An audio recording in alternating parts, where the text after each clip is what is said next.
remember Miss Grace said, di ba, yung mga yung parents ko din, tigilan mo yan. Huwag kang ganyan. Ganun yung mom and dad ko when I was younger. They're very traditional, they're very strict with everything, especially with the studies. Pero ako kasi, I want to adopt yung communicative style with my daughter. But at the same time, I want to instill yung discipline sa kanya, and of course, the values that my parents taught me. So, I believe in the balance of understanding also and discipline. So, yun yung gusto kong gawin sa anak ko. So, a little bit of the strict, but a little bit of telling my daughter that I understand her and I feel her. So, yun. You know what, as they say, millennial. Alright, Miss Winnie, let's have a seat. Ayan.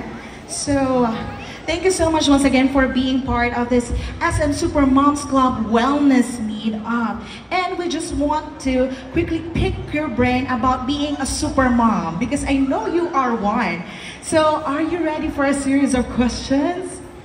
Kakayanin kasi medyo na-pressure ako sa mga professionals kanina. Pero grabe yung insights na naibahagi, and ang dami nating na-pick up, right? Yes. Okay, Miss Winwin, what was it like growing up in a family of artists? Because we know that you are the daughter of Mr. Joey Marquez and Alma Moreno. And what was it like growing up with them? And was there any expectation to get into entertainment industry when you were younger?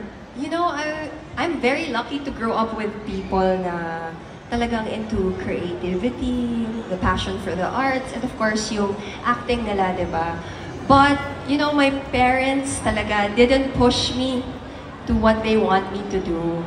And sabi nga nila sa akin, gawin mo lang kung ano yung gusto mo, hindi ka namin ipipressure. So, I tried a lot of things. I was also a varsity volleyball player. I did cheer dancing. I did gymnastics. Very, very supportive sila. Pero in the end, I still gravitated towards the acting industry, the entertainment industry, but no pressure was given to me. And I'm happy that ganun yung family ko. It really runs in the blood, right? Oh. See you here. Ikaw muna i-greet ko kasi I love your energy. Oh, thank you so much, Miss Winnie. Hello everyone sa lahat na nasa SM City Santa Rosa. Hello sa mga mommies na nakausap ko. Hello po sa